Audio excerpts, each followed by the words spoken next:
Good morning, Robert Roberts. Hope you're doing well. Hope you're doing well indeed. Oh, I don't need yesterday's board. I can take that off. I can take off yesterday's board. We don't need it today. We did not do a new board. We don't often do boards on the weekend. It's a little bit of. Good morning, Enmity. Nice to see you in the chat yesterday for BTC Sessions show last night. Thanks for making it. It was a good time. I had fun. Good morning, McTimmy. I like the Pepe Yoda. I'm a big fan. My kids draw Pepes all the time. I got to inscribe them on ordinals because their Pepes are getting really good. They were so impressed from the art gallery at Bitcoin 2022 in Miami last year that they got this. There were so many Pepes around that they became big Pepe artists. They're always drawing Pepe stuff. And when I tell them, they ask me, what can Pepe be? I said, Pepe can be anything. Can Pepe be a unicorn? Of course, of course.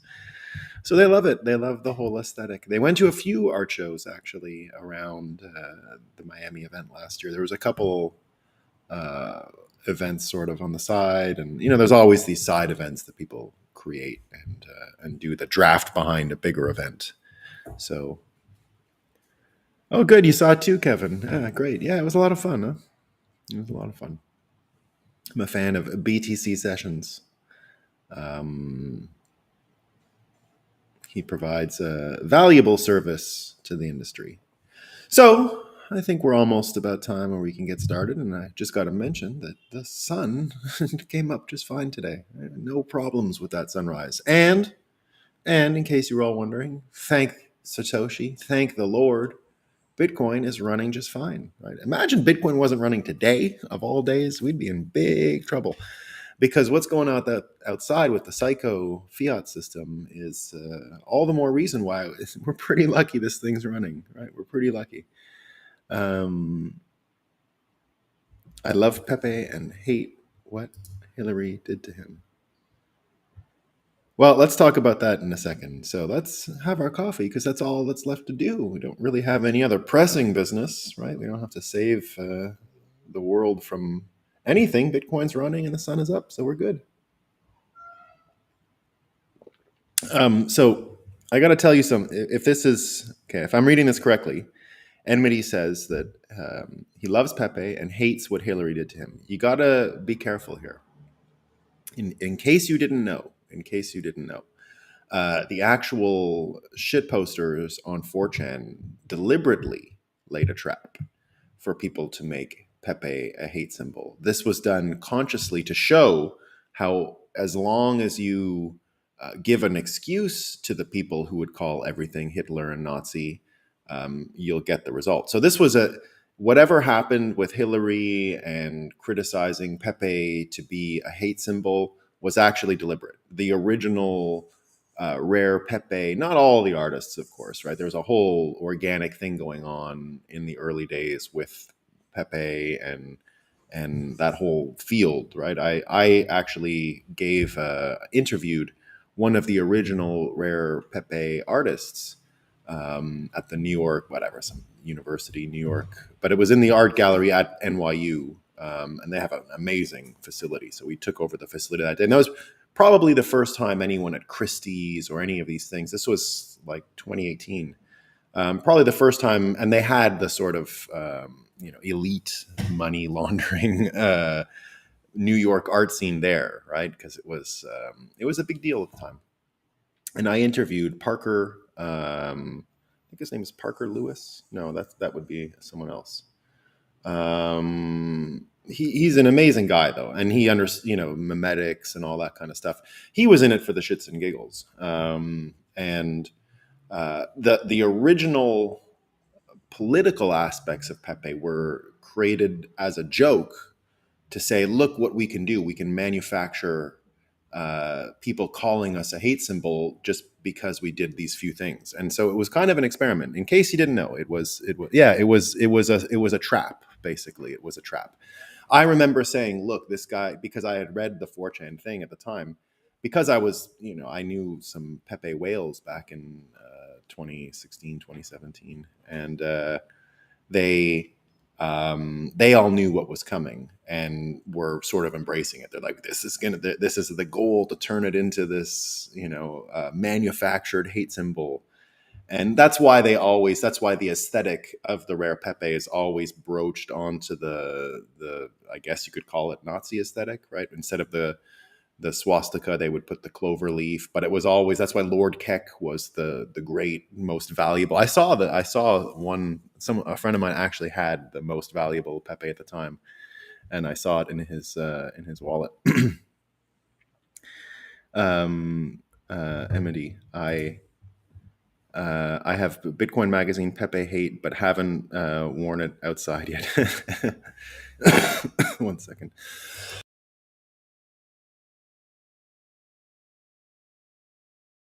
Yeah, it's so it was kind of deliberate. So it wasn't that someone was picking on Pepe. What was amazing, though, in the summer of 2019, when Pepe was adopted by the Hong Kong protesters as a symbol of freedom, because they were savvy about what had happened and what was going on. So it's just a little tidbit. It doesn't really matter that people treated them as a hate symbol. Just realize that it wasn't picked out of nowhere. It wasn't because Bitcoiners like Pepe. It was a deliberate scheme on the part of 4chan shitposters to get them to fall into a trap where they would even categorize Pepe as a hate symbol. So it was a little funny historical tidbit. As you know, we like to start every show with the fakest news we can find. We call it Moscow time, Moscow time, Moscow time. Today I'm going to do something a little different. There's so much out there that it's kind of difficult to pick one today, right? So what I did was I just went on both the MSNBC website and I went on CNN Politics website. MSNBC is good enough for today. And it's the sheer volume. I'm going to read just the headlines from today. And I'm probably only skipping 4 or 5 headlines. So I'm going to read you like 10 headlines in a row from MSNBC. There's only about 4 or 5 that I'm omitting in the whole like drop down scroll on their Twitter feed of what is available. So you can go check it yourself. You'll see I'm only missing 3 or 4, right? It's hardly any. And so there's a bank crisis going on. There's all kinds of trouble in the world, right? And what is MSNBC focused on? Okay, these are all of their headlines. You ready? They're amazing, right? So the first one. The FBI said it can't find records related to former President Trump's claim he sent in the FBI and the attorneys to stop ballot theft in Florida during the 2018 election. When it comes to voter fraud, Trump just makes stuff up. The next one, Susan Del Percio, Never Trumpers need to focus efforts on this key state for a fighting chance to take him down in the primaries. Trump lawyers ethics issue before Joe Tacopina represented Donald Trump, he was initially approached by Stormy Daniels. A Trump lawyer has reportedly been ordered to testify about the former president's possession of classified documents at Mar-a-Lago. The old Mar-a-Lago thing again. Okay. Hayes Brown, Donald Trump is too busy spinning his wheels over a DeSantis run to notice he's run out of gas. Next one. Donald Trump's cache of campaign policy videos have all the sophistication of bumper stickers written in crayon. The Capitol Police wanted to review every January 6 footage clip before it reached the public. House Republicans apparently had a different plan in mind.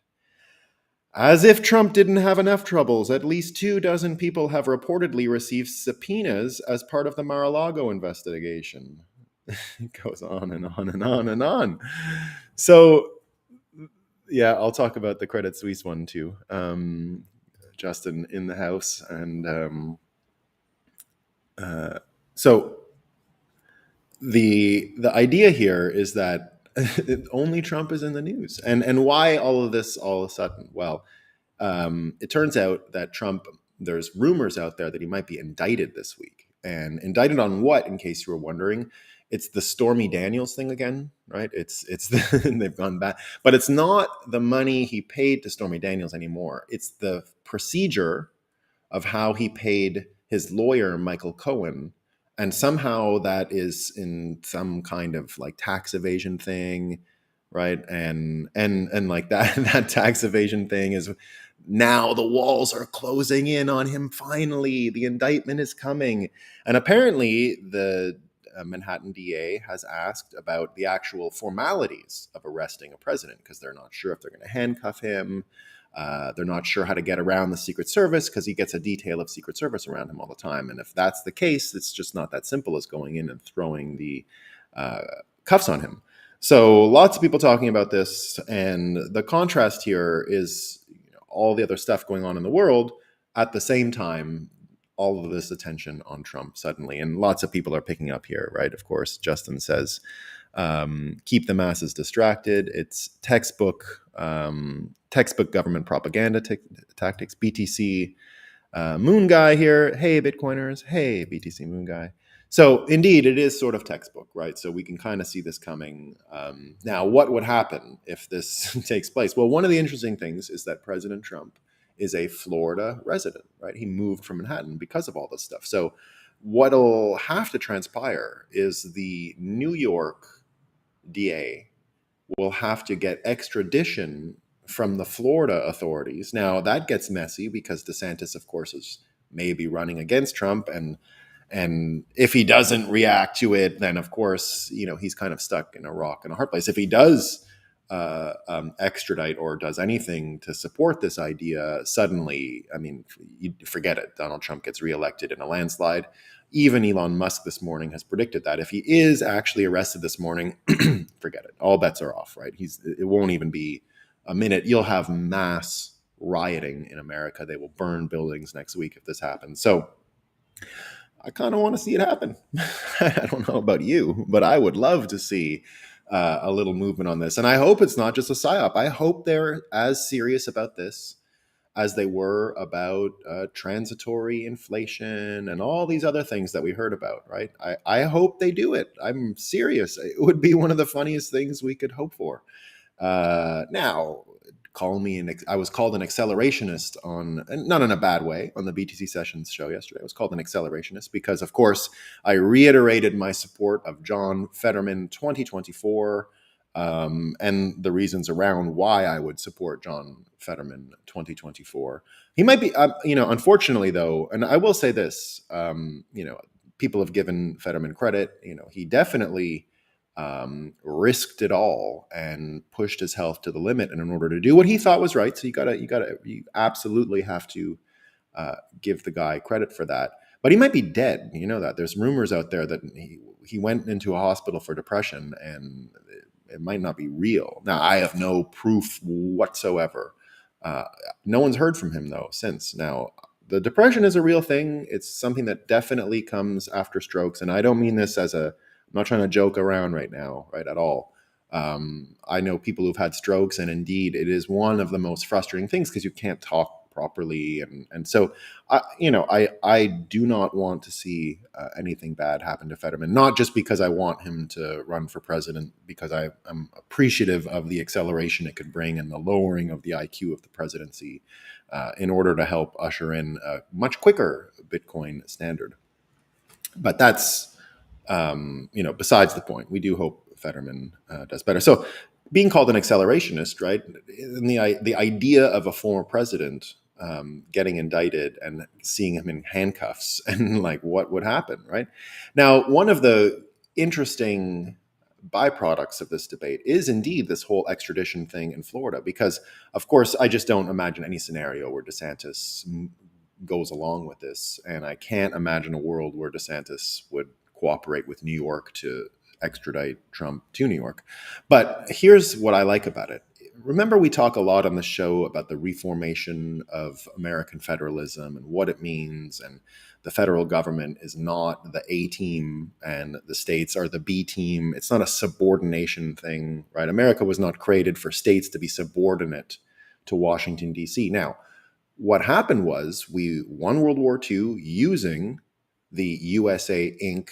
power consolidated in DC model. We talk about that a lot on the show. We've used the illusion many times of the war machine created for World War II, the aircraft carriers, the machines, the bureaucracy, democracy, right? The forces of democracy that gave us freedom, apparently, according to this mythology.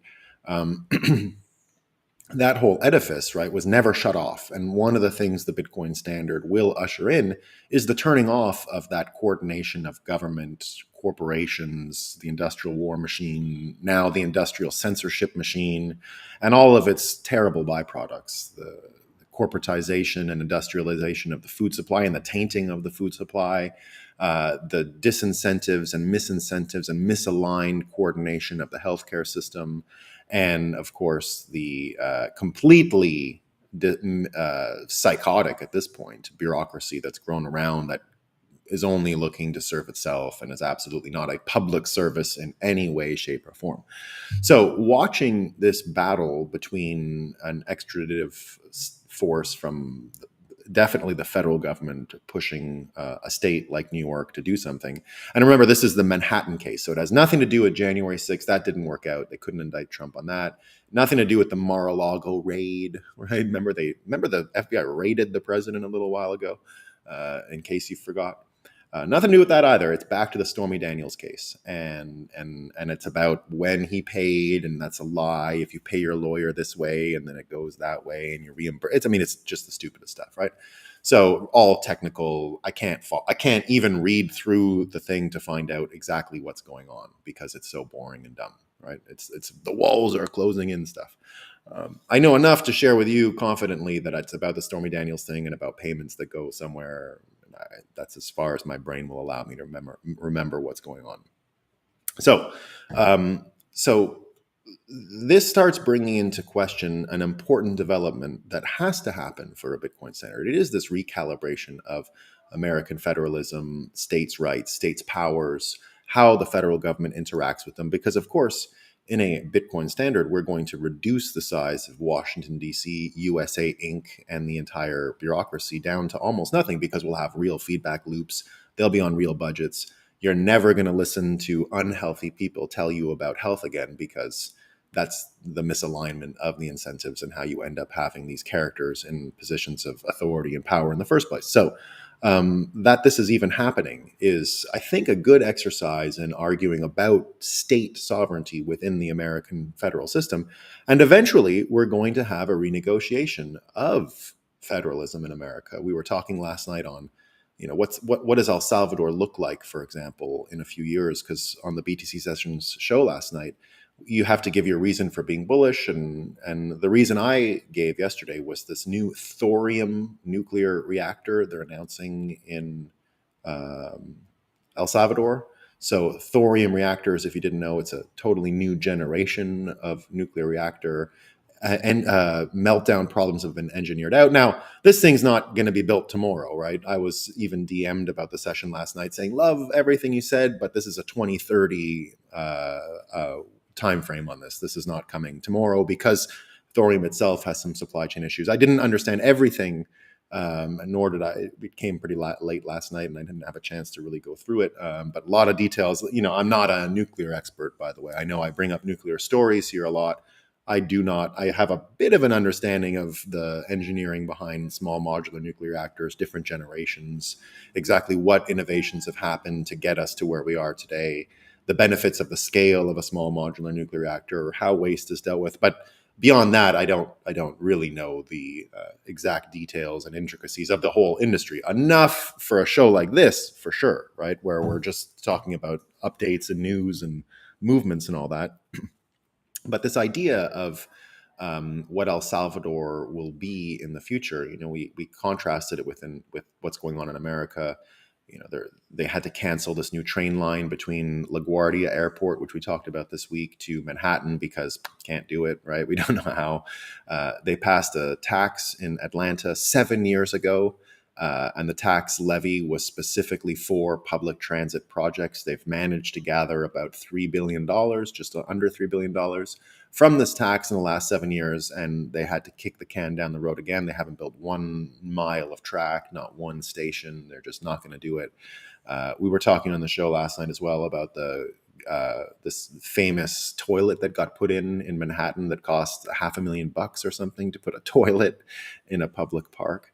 So of course we can't build anything in America anymore, right? We can't. We're not. The incentives are so misaligned.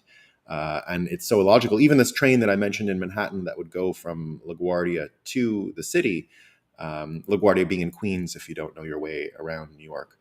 So not far. It's, 20. It's the closest airport to the center of the city as it is, and it's really just a regional airport. It's not taking international flights and all that. You transfer to either JFK, which is not so far down the road from LaGuardia, or across into New Jersey to get to the Newark airport. So across all of Manhattan to get to another international airport.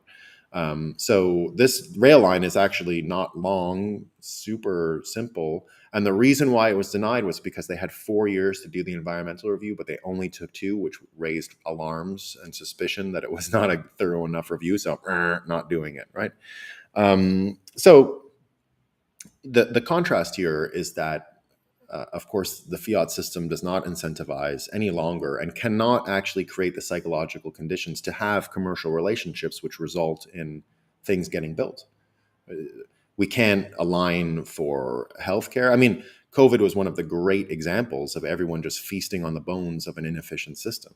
It was just carrying on a husk of a carcass, ripping pieces off. Because if there was a real feedback loop and incentive system and alignment and psychological coordination behind the economy when it came to COVID, it would have looked something like this. If you're unhealthy, stay home. It would have sounded a lot like what Bukele advised: eat well, get exercise. That's the most important defense against COVID, just being healthy in the first place. We would have heard all of that stuff, right? In the end, only Bukele in all the world was the sole national level leader who gave health advice in order to mitigate COVID reactions or COVID death, right? Or health trouble. So they can get stuff done down there. And what I argued, as far as what El Salvador's place looks like in the future, is more like, if you have this renegotiation of federalism, if, for example, Texas and Florida push back, all this talk about national divorce in America, stupid, simply because the point of the American system is that we can use jurisdictional arbitrage within the states themselves because they are full-fledged states. They all have secretaries of state. They have extradition laws. They have foreign policy. They treat each state as a foreign nation. They do, right? That's how the system works. Now, within the collective of America, it's a different story because there is a negotiation of how the federal government can share powers, but it's a sharing of powers. It's not A team, B team. We lost sight of that in order to win and fight for democracy in the world wars. So and I've said it before, right? The United States in the Civil War changed in one important way. And if you watch Ken Burns' series on the history of the Civil War, and there's this great guy named Shelby Foote who's got just the most beautiful Southern American accent you'll ever hear, narrates. He's a regular guest on the show. David McCullough narrates, who's also great. But this guy narrates and he wrote a huge encyclopedic piece on the Civil War. And he says you can summarize the entire U.S. Civil War in this way. We went from being the United States are to the United States is. And that was the major change, right? The United States are to the United States is. That was the point in the end. That was the net result of how American psychology changed as a result of the Civil War. And that definitely got... Now, of course, there was a lot more going on. Civil War, emancipation, all the important things that happened, of course, besides the point for the distilling of it into its most basic sense. And that idea of the United States is continued for until now. Right? That's still where we're at. Writers in the New York Times will say the United States is prepared to. The United States is prepared. The president, they always say the United States is, right? You think of it now as a collectivity. But I predict with things like these tensions that are going on, and I think Bitcoin is going to have a lot to do with it. I continue to think that a particular state's stance on Bitcoin, if it opposes what the federal government is up to today, is going to help put a wedge between this. And we're going to start to have contrast much more between federal and state in a way that's meaningful to the economy and all these other things. And remember, El Salvador has 2 embassies already related to Bitcoin, one in Lugano, Switzerland, the other in Texas, right? So Texas is very close to exercising sovereignty around its energy use and I think around money. If they exercise some form of sovereignty around money, you're going to get some interesting stuff, right? I'll talk about this in a second, AR. I'll talk about that in a second. So this renegotiation that could happen from tensions between extradition of a president from Florida to New York, from Bitcoin policy in Texas and oppositional forces in DC, will set up a renegotiation of what's going on. And if there is a renegotiation of what's going on, the deal to be a united state might actually change as well. Now, I'm not looking for political structures to solve our problems, but you can imagine that a place like El Salvador, with its Bitcoin policies, with everything that's going to change in Mexico, with everything that's going to change with supply chains and manufacturing base and human capital and who's building what and who's making what, you can start to see that America can actually, and America often arrives at these points after these terrible moments that we're going through like now, where everything's breaking and everything's falling apart. America does tend to, after these World War type events, expand. And I don't think they're going to expand in any imperial way, right? They're not going to send marching armies, although they might attack Mexico imminently. I think that is going to happen because there's no such thing as Mexico, right? It's not a country. It's not a nation like you would think of a nation. It's a remnant of a drug cartel that is able to control political institutions very easily, and they're not real, right? They're not anything you would recognize truthfully as a country. And to think of them as a nation with all the respect due to a nation is not really the right way to think about it, right? So you can start to see that change, and El Salvador has already changed that whole conversation. So you can think now of El Salvador as indeed and Bukele himself as the leader of the free world. And if they get this stuff built, if they go and get all this stuff done, you're going to see, Americans go down there for leisure, for shopping, for all these kinds of things. And then you can actually start imagining a renegotiation of what it means to be an American state, right? And I can even imagine you can be part of 2 federations, 3 federations, like Canadian states could join the US Federation and maybe even stay in the Canadian Federation, right? There's a flexibility coming to how we think of these political structures, simply because they're going to get scaled down and they're going to get A/B tested a little more, and they're going to get a little more malleable in the way that they were originally designed, right? You see countries all the time joining several federations. You're in the Commonwealth, you're in you're in the free trade, you're in the zone, you're in the what. So all of these different types of relationships are going to change simply because leadership is coming from new places and results are coming from new places. And a place like El Salvador, as it embraces nuclear technology, as it embraces these things and actually builds them, that's the difference, right? That El Salvador saying they're going to build this reactor is a credible scenario now. It's like, I believe it, right?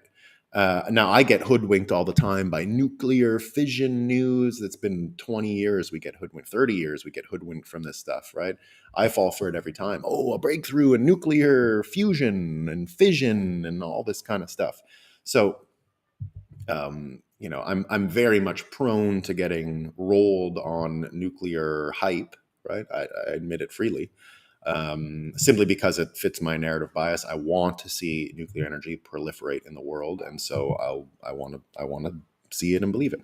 So anyway, the point is, I think their case is credible in El Salvador. I think they can do it, and if they do it, you could start to see a reason for which you would have an expansion of the deal and the capacity of the American states to have new members, right? Have new members, and a whole new deal coming. So there you go.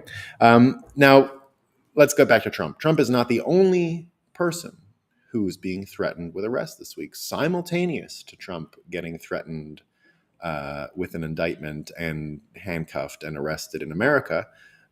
You've got Vladimir Putin out in Russia, who's also getting there are arrest warrants out for him from the the International Criminal Court in The Hague in Netherlands. So I'm not sure how they got into The Hague. I think there was like the protests going on and farmers everywhere, but I guess they let them into The Hague because I guess the protests aren't everywhere. So so that's what they're doing. And now it's of course only now the way this international court thing works is that different countries don't always join into the arrest warrants and things like that, right? That's why they've, I guess, sent stuff to George Bush before, but other countries just ignored it, right? Why don't they arrest George Bush for Iraq? And then everyone talking about that today. Why don't they, if the ICC can press charges on Putin, then why can't it happen for Bush? And so the thing about Putin is that none of the countries that he would ever go to, the only countries that signed it, the only countries that agree to the arrest warrant are those same countries that are already giving money to Ukraine or involved in a proxy war. So it's pure theater, it's pure politics. Perhaps like the situation with Trump, perhaps it's pure theater, pure politics, and it's obviously going to go nowhere that Putin is planning on going would he get arrested.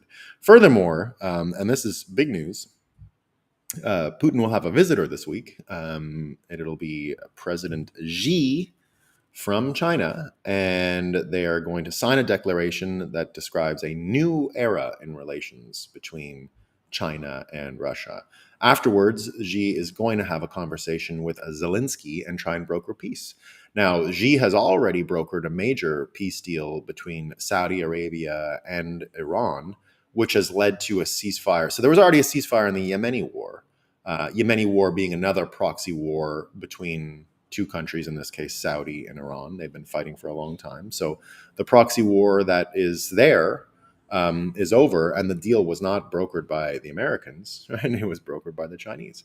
So Xi trying to flex a little bit of diplomatic muscle here, moving into conversations with Zelensky. Who knows what will happen, right? I don't know how much he's got to outbid the Americans, basically, on Zelensky's pacification. I don't know if they can afford it, but you can just print money and probably afford it any way you want these days. So, but it is a pretty interesting contrast. You see the theater, the true theater that's going on in both the International Criminal Court and the American domestic court system, right? The Trump thing is, for anything else, the people in Manhattan might believe this Stormy Daniels thing. They might really believe he's a criminal or something. He paid his lawyer wrong, cuff him.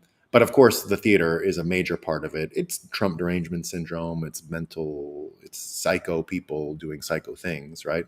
You can always, Trump's ability to make people, to put people off their game and to be mentally deranged is second to none in the world, right? He's, to some people, the most annoying person who ever lived, right? In his ability to irritate them, and what did we call him once? The elite, idea of him is negative infinity, right? That he's just the worst. Like there's no limit to how bad they can perceive him. It's negative infinity, and that's true, right? So that's a big part of what's going on.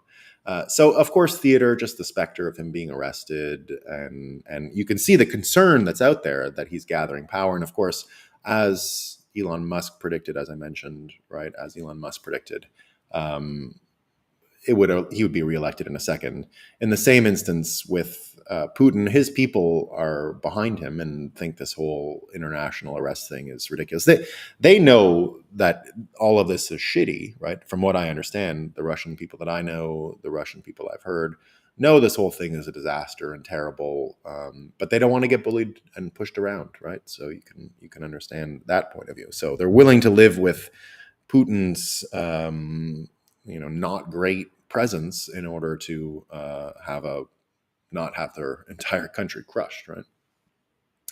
So now contrast that, right? So contrast all these legal machinations, international and in America, with another story, and this is from Kaneko Substack. Now, it's the same specter, right? I don't want to deny that the walls are closing in on Trump. The walls are closing in, right? It's been a story for 6 years now. The walls are closing in on him. Now, there's a corollary to this walls are closing in. It's Hunter Biden, right? It's the Hunter Biden story. So the Hunter Biden story, is it the same, right? Is it this no crime thing and not a big deal? And then a bunch of people the walls are closing in on Hunter's laptop and Hunter Biden is a criminal and these things, right? So Kaneko Substack gets into it. He says, Joe Biden was the architect of the 1994 crime bill that sent millions of Americans to prison for doing what his son is doing right here. And he has the video of him smoking the crack pipe. Why aren't the Bidens prosecuted for the 459 fully documented crimes found on Hunter's laptop? So Kaneko Substack here referring to the Marco Polo report, which we've mentioned many times on this show, right? We've directed you to the Marco Polo report before. And he talks about how these crimes are well documented. There's a table of contents. It's country by country. And then Kaneko goes through it. So you get Chuck Todd again. Remember what we say about NBC News regularly on the show and what Glenn Greenwald says, that you can actually get intelligence agency talking points filtered through there very easily. And some people, maybe Chuck Todd, are a part of this filter. So what he says is, do you have a crime that you think Hunter Biden committed? And a senator here says, you should read the Marco Polo report, right? Post-reporting, Trump will be arrested in Manhattan on Tuesday. Yeah, well, let's rock and roll, guys. Let's rock and roll. Let's do it.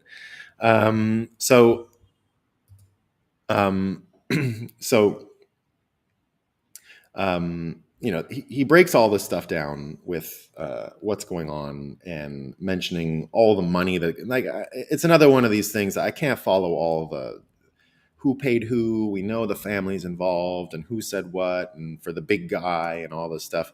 He breaks it all down. Oil people in China, oil people in Ukraine. Everyone was paying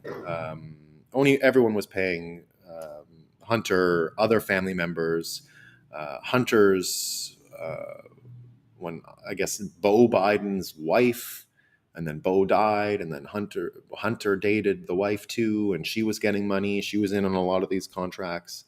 So he breaks down exactly where they were going with it, and who was paying whom when, and who was getting people out of trouble, and all these kinds of things. Now, here's the final part of it, right? And I think this is important, right? So Kaneko Substack, Kaneko the Great says the Biden sold access to the highest levels of the U.S. government to officials linked to Chinese intelligence. In 2017, Hunter wrote that the CFCC's Ye Jianming had agreed to a rate of $10 million a year for a 3-year guaranteed total of $30 million for introductions alone. I don't know if that's illegal. If the Trump family worked with the spy chief of China, brokered a $9 billion deal for Vladimir Putin, got paid millions to spread China's Belt and Road, and gave half their salary to pops, it would be on the news 24/7 until the FBI arrested Trump for treason. Now, to me, this is self-evident, right? If there's something I'm missing, let me know in the comments, right? But indeed, you can tell the perversion of the system with this. And Kaneko ties the loop here, and he says, instead, 51 intelligence agents signed that the Biden laptop was Russian disinformation. They use the weasel word earmarks. That's how they get out of it, right? But now, here's the best part of it, right? Here's why I'm bringing up all this Hunter Biden stuff today. Everyone arguing about it. Here's the thing. Hunter Biden is now, we've mentioned it before, but he's going ahead with suing the laptop repairman. Now, suing him for stealing his property, right, implies that the thing is real, which we've mentioned before.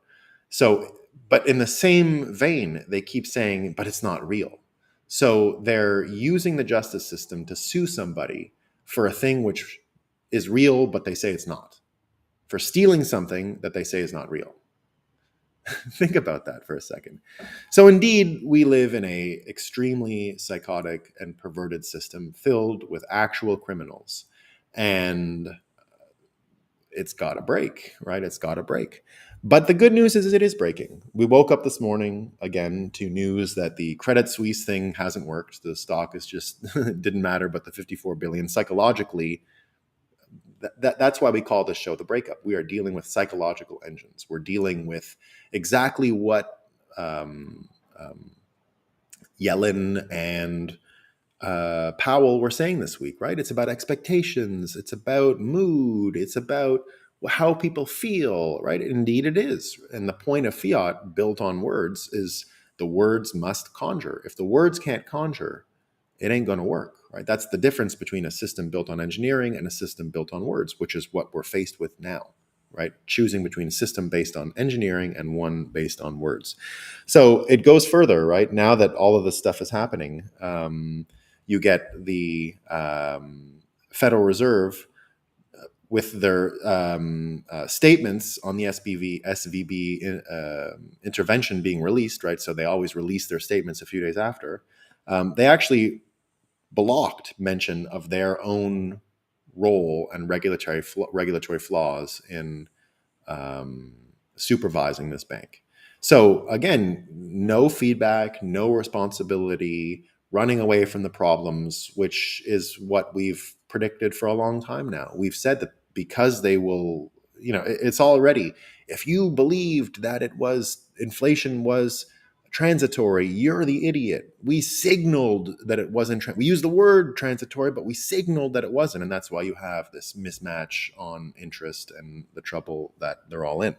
So having, tons of signals now that it's breaking down, Sven Henrik, Northman trader, says, but Jerome Powell, the chair of the Federal Reserve, quoting from the New York Times article, blocked efforts to include a phrase mentioning regulatory failures in the joint statement, which is, of course, entirely self-serving since the Fed has oversight responsibility, which it failed at. No accountability ever at this Fed. Now, the market, of course, today getting shocking news this morning, shocking to everyone else except Bitcoiners, that something like 90% of banks have the same maturity mismatch. Let me find the actual news that I've got here. Where did it go?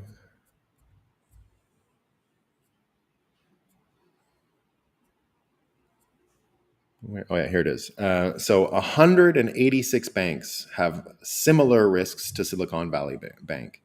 And that came out just this morning from the Wall Street Journal. Washington Post also underlined this morning that the capital buffer in the U.S. banking system is 2.2 trillion. So that's all deposits held in all the banks. Unrealized losses at those banks is between 1.7 and $2 trillion itself. That's again from this morning. So they're starting to do the math and they're starting to find out that none of this adds up, right? None of it adds up. And because none of it adds up, right, you're going to have more and more people. And this is what's so important. This focus on MSNBC has now on Trump and Stormy Daniels, and the focus CNN also has on it. I'm going to get into the Balaji thing right away, of course, right? So that this is happening, right? That we're starting to see the real contrast between what media is out there to project narrative and what media is out there to fulfill political goals. You get, but here's the good news, right? Here's the good news. We share information. Bitcoiners share information. It looks like we're at a big generational divide here, right? People who actually believe Joe Biden is innocent and all this. And here's what Cat Girl Kulak says. Legacy media, even when they have audiences, have demographics that make bingo halls look hip and high rolling. So how are they funding themselves? Well, if you watch an hour of CNN, you can see who is funding them. And it's Raytheon, it's the pharmaceutical companies, it's all the ones who we can say straight through here are corrupt as heck and are getting free pass, right? A free pass. And that's what I think is going to change, right? We're going to start having a new conversation around this stuff. And because Elon Musk and these others are talking about the failures in the banking system, talking about the hypocrisy in the banking system, talking about the lack of feedback loop and the clear and imminent danger that it poses to American security, which is now where we're at, right? American security. I think people are going to wake up. I think we're there. I think we are there. I think hyper Bitcoinization is incoming any day. And Balaji Srinivasan, I think, says the same thing. He raised the BitSignal yesterday, right? What's the BitSignal? If you haven't heard what his big BitSignal is, it is a scheme to pump Bitcoin to $1 million a coin in the next 90 days in order to push everyone on their heels so that they know they have destroyed the system and it has to be reinvented, right? And here's his logic, right? He says the banks are insolvent. And we should have learned to distrust bankers after the 2008 crisis. Back then, they used complex language to hide the simple fact that the mortgages were bad. And today, they do it to hide the fact that the money is gone, not in one bank, in all the banks. And they knew this months ago. Don't believe me? Take it from the Fed and the FDIC themselves. Regulators knew banks were insolvent but didn't notify depositors. Why was the banking crisis such a surprise? Not to us. Is it really your job to diligence your employer's bank financials? Aren't you paying for regulators to do that? Unfortunately, the regulators were captured. They are lying about the printing. The central banker who ran the euro literally said, when things get serious, you have to know how to lie. The entire banking system is lying to you about solvency. They are trying to ensure you don't exit into Bitcoin. And he says they are trying to block the exits. The US establishment just killed Signature Silvergate because they banked crypto. Barney Frank noted the Signature wasn't even insolvent. Now, we're not totally there on that one, right? There are suggestions that there is no ban on Signature selling the crypto business. Lots of people have said these banks were insolvent. But again, why the three that were chosen out of apparently the 180 whatever that the Wall Street Journal is reporting this morning that are insolvent? Like, why the three? So the question is still out there. I'm not going to say I know the answer to what's happening if crypto was targeted and off ramps, but it sounds like it fits, right? It's definitely a possibility. So there you go. That could be what happens now. We get all of this trouble, right? We get all of this trouble. But here's what's amazing. The bank crisis was last week. Now they're focused on the psyops of internal political disorder, indicting Trump, criminal indictment of Putin, and all that stuff at the same time, right? At the same time. You get Xi and Putin meeting in China next week. But here's the other important one. Because the deal between Saudi and Iran was brokered by the Chinese, right? I made a prediction when that happened that you're going to start seeing American foreign policy change, especially the PSYOP part, change towards Saudi.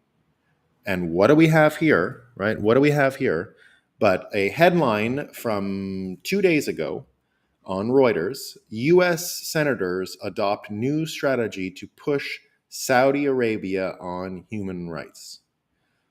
They just broke the petrodollar for real. For real. And I think you might see that this week. Now, if Saudi Arabia does anything to the oil markets, to the sanctity of the petrodollar, which they've already done a little bit by hinting that they will sell in other currencies, and they're now buying weapons from other countries besides America. They now have admitted that the American co-authored war in Yemen didn't work. They're out of that, right? Because America was using that as a proxy against Iran. So suddenly America has some real troubles without Saudi. And the actual psychological engine behind the petrodollar might become questioned this week. So simultaneous, America will have a political crisis on its hands, arresting a former president. So if you thought last week was crazy, get ready, right? You might this week have the end of the petrodollar, further bank runs, a president arrested, and at the same time, you're starting to get the tech bros, right? The ones who are into crypto and innovation and all that. If they fold into Bitcoin the way they can, if the people who want to save America and continue to build suddenly this week realize that Bitcoin is the only way, Balaji might be right. He might be right? We might get there. We might get there that quickly. And so if everything that we saw this week was any indication, the craziness ain't going to stop. And the week we have coming up, remember what I predicted at the start of this week?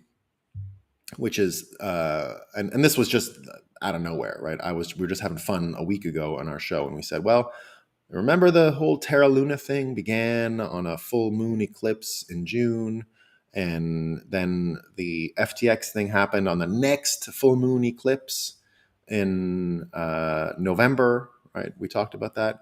And then just out of curiosity, when all this stuff started, I said, well, what do we got with the lunar stuff? What's going on? Da, da, da. Well, on Monday, the start of this week, we have the first day of spring, and we have a new moon. And it's apparently, if you believe the astrologers, the most powerful new moon going. And the new moon itself, because basically everything is aligned new in the house of whatever. I'm not an astrologer, right? I just watched Maren Altman and what she was saying about the power of this in particular new moon. It's apparently just a total like global reset new moon type energy. And it happens to be on the same day as spring, the first day of spring. So indeed, I think we might have a big week in store for us. If anything like this week, if this week and the events of this week are any indication, we might actually be there. All right, let me see some of these. Let me see some of these comments. All right. So let's start with this one. A solution to showing the outside nature view. So one thing I'll say about the outside nature view is that it was so, I'll definitely bring it back at the farm because it's a nice view, right? And it's just the best, right? I love that view. It's not quite as nice here, but you get some birds, and I can't show you the other way. You could see, the ocean is right on the other window here, but there's a bunch of shit in the way and a road, and it's not that great. And the light comes in a little too straight from there, so I think it blinds the camera. I could try that. It might be a more interesting view. I could try this one. Now, the solution here, AR is saying, Nolan, a solution to showing the outside nature of you at the beginning of your streams videos is just to have elevator music. Yeah, with yeah, I could do that. You're right. Yeah, that's not bad. That's not bad. Good morning. I like the live leader window view. Glad you can't edit. Joining late. Thank you for your observation and insights.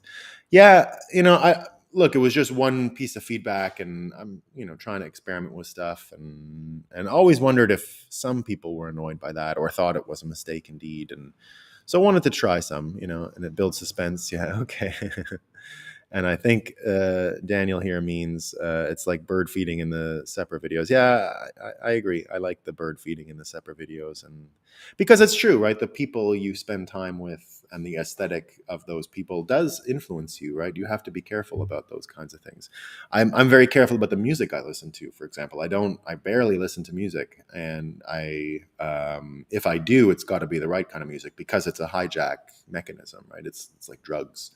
And I'm very cautious of what I put in, and so should everyone be, I think. Yeah, so this is the Balaji calls and wagers for $1 million Bitcoin in 90 days. Yeah, wouldn't it be great? And the way he's framed it, I think, is helpful, right? It's a way to give a proper punch in the face to the know-it-alls. And so I like it, right? Now I know Balaji, and I know a lot of people have a problem with Balaji, especially in Bitcoin.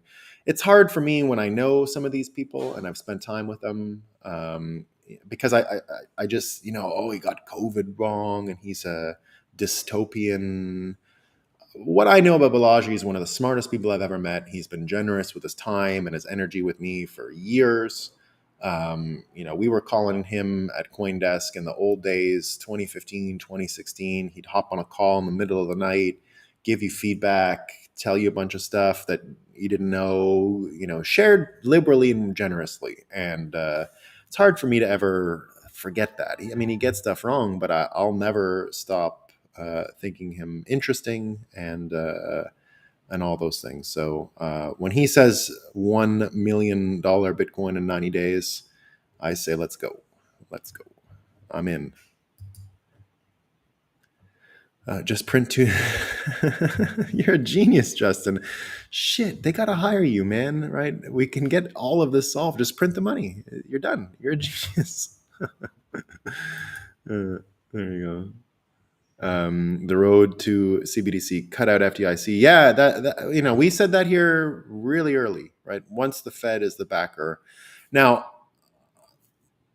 look, we've talked about months ago bimetallism when Bitcoin Graffiti is here. I mentioned you in the show last night, Bitcoin Graffiti.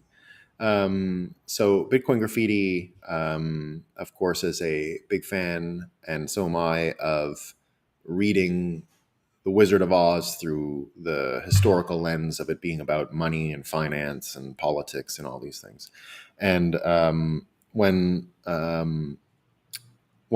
I first read that interpretation, that lens on Wizard of Oz, you learn about that concept of bimetallism, right? Silver on gold, because it wasn't ruby slippers, it was silver slippers. And the whole point of the story was to preserve bimetallism and not go to a pure gold standard. And because it was really a war between farmers and bankers and who had what. And populism came in, and populism was for a better exchange because I guess the farmers had debts in gold, but they had assets in silver, and the mismatch was keeping them impoverished. So the point was to flip the table over and reorient that negotiation by breaking the fixed exchange rate between silver and gold.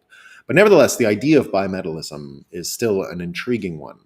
And I do think there's going to be a period of transition between a pure Bitcoin standard and whatever it is we're going through today.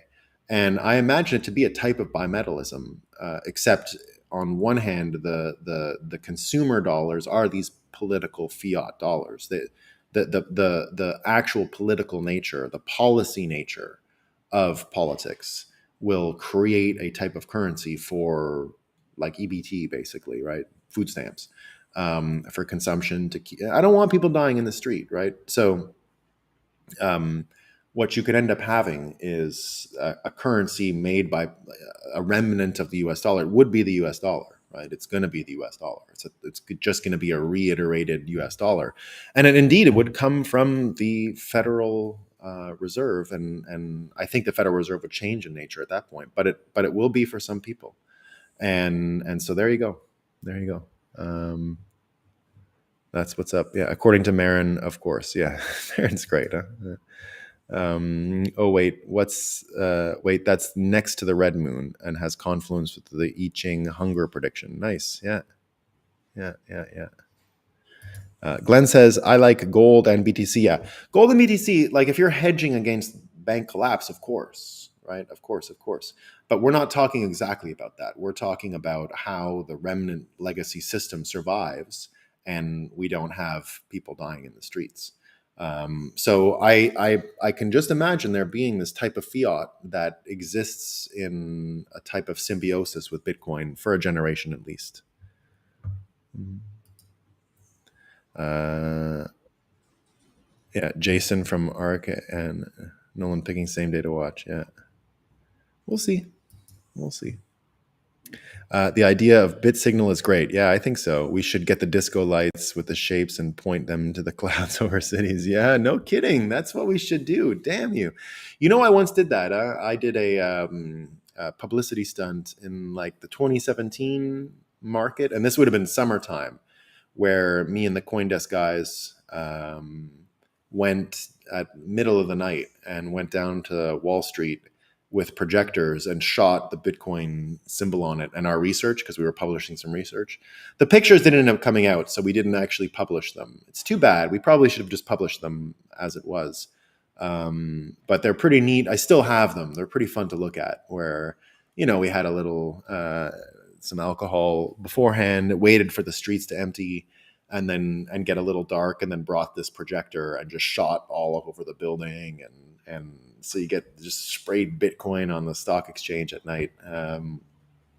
It's pretty funny. Other people have done it since, though. So there you go. Wizard of Oz also works as a map of the brain. It's a sovereign individual development story. Yeah, absolutely. Yeah, the book Wizard of Oz, indeed. The book Wizard of Oz. So Frank L. Baum wrote that book in the late 1800s. I think it was published in 1900, but it's really about the political climate of the 1800s. And Frank L. Baum was one of these populist, bimetallist people, and heavily involved in populist politics at the time. And the movie was made 30 years later and changed the silver slippers into ruby. A few other things were changed too. There you go. All right, team, I got to bring my little girls to ballet now. So peace. See you tomorrow. No. I'm not going to be doing a show tomorrow. I'm going to be taking Sundays off a little bit now because the internet is very unpredictable here on the weekends, and we've been getting power outages and stuff like that. So no show tomorrow, but we'll be back Monday. Peace.